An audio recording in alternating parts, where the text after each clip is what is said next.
ఈరోజు పేపర్లో ఒక వింత చూశానండి. గౌరవ పులివెందుల ఎమ్మెల్యే పుస్తకాల గురించి మాట్లాడుతున్నారు. బాబు, పులివెందుల ఎమ్మెల్యే గారు జగన్మోహన్ రెడ్డి గారు, మీకు చదువులు పుస్తకాల గురించి కూడా తెలుసా? మీరు ఎక్కడ చదువుకున్నారు? మీ స్కూల్ ఎక్కడ చదివారు? కాలేజ్ ఎక్కడ చదివారు? ఏ యూనివర్సిటీలో చదివారు? ఎంతవరకు చదివారు? మీకు చదువుల గురించి తెలుసా? మీరు లోకేష్ బాబు గారి గురించి మాట్లాడతారా? లోకేష్ బాబు గారు ఎక్కడ చదువుకున్నారో మీకు తెలుసా అసలు? అది దాన్ని స్టాన్ఫర్డ్ యూనివర్సిటీ అంటారు. మీది పలకడం కూడా రాదనుకోండి, అది వేరే విషయం. స్టాన్ఫర్డ్ యూనివర్సిటీలో చదువుకోవాలంటే ఇది ఉండాలి. తెలివితేటలు, విజ్ఞానం ఉంటేనే అక్కడ సీట్ వస్తుంది.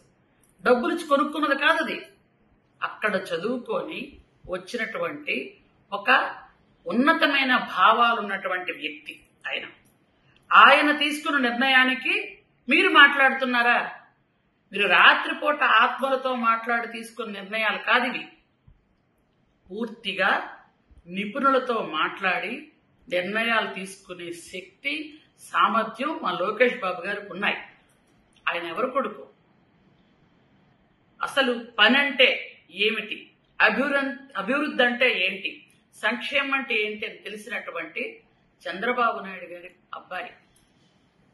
అలాగే ఆయన చదువుకునే యూనివర్సిటీ, ఆయన చదువు, ఆయన ప్రవర్తన, ఆయన తాలూకా ఈరోజు పరిపాలనా సామర్థ్యం, ఇవన్నీ కూడా ప్రజలకు చెప్తున్నాయి.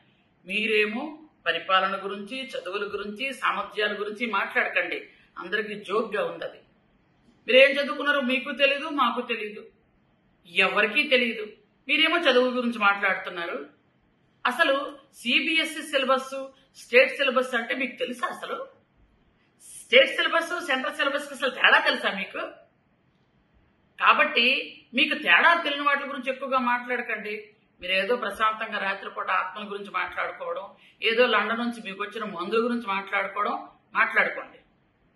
75,000 మంది పిల్లలు దాదాపుగా వాళ్ళ భవిష్యత్ ఏమిటా అని ఆలోచిస్తున్న సమయంలో వాళ్ళకి సిబిఎస్ఈ మీరు పెట్టారు. కానీ టీచర్లు ఉన్నారా? వాళ్ళకి తర్ఫీదు ఉందా? ట్రైనింగ్ ఇచ్చారా? వాళ్ళు అసలు ఏ విధంగా మీరు చేశారు?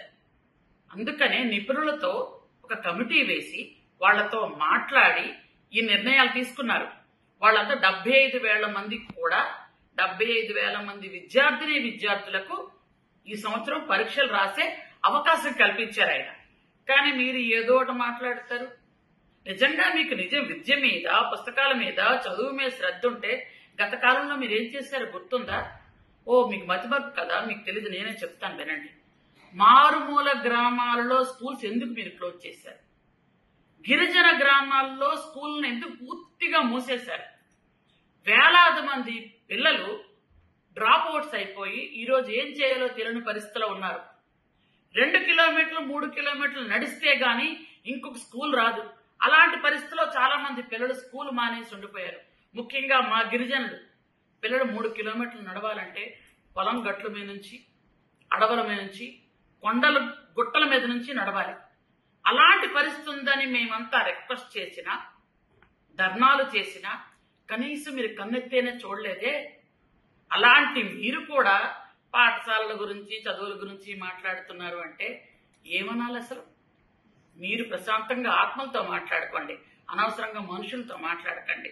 ఈ రోజు ఏదైతే నిర్ణయం తీసుకున్నారో విద్యాశాఖ మంత్రిగా లోకేష్ బాబు గారు, అది కరెక్ట్ అయిన నిర్ణయం. కాబట్టి మేమందరం దానికి సపోర్ట్ చేస్తున్నాం. విద్యార్థుల తల్లిదండ్రులు కూడా సపోర్ట్ చేస్తున్నారు. మీ అవసరం, మీ తాలూకా సపోర్ట్ ఎవరికి కావాలండి? మీకు చదువుల గురించి కానీ, మానవత్వ విలువల గురించి కానీ మీకు తెలీదు.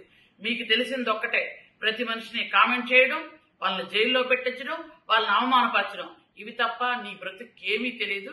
కాబట్టి మీ పేటీఎం బ్యాచ్లతో వాగించడం, ఇవి తప్ప నీకేం తెలియదు. కాబట్టి ఊరుకుంటే చాలా మంచిదని నేను తెలియజేస్తున్నాను. నీకు చదువుల మీద నిజంగా అంత శ్రద్ధ ఉంటే అన్ని స్కూల్స్ క్లోజ్ చేయవు. నీకు ఉపాధ్యాయుల్ని మద్యం షాపుల దగ్గర కాపలా పెట్టినప్పుడే నీకు ఉపాధ్యాయుల మీద ఎంత శ్రద్ధ ఉందో అందరికీ తెలిసిందే. ఆ తర్వాత ఉపాధ్యాయుల్ని టాయిలెట్లు క్లీన్ చేయమని, టాయిలెట్లు ఫోటోలు పెట్టమని వాళ్ళ నానాహింస పెట్టావు. అప్పుడే నీకు ఉపాధ్యాయుల మీద ఎంత గౌరవం ఉందో అందరికీ తెలుసు.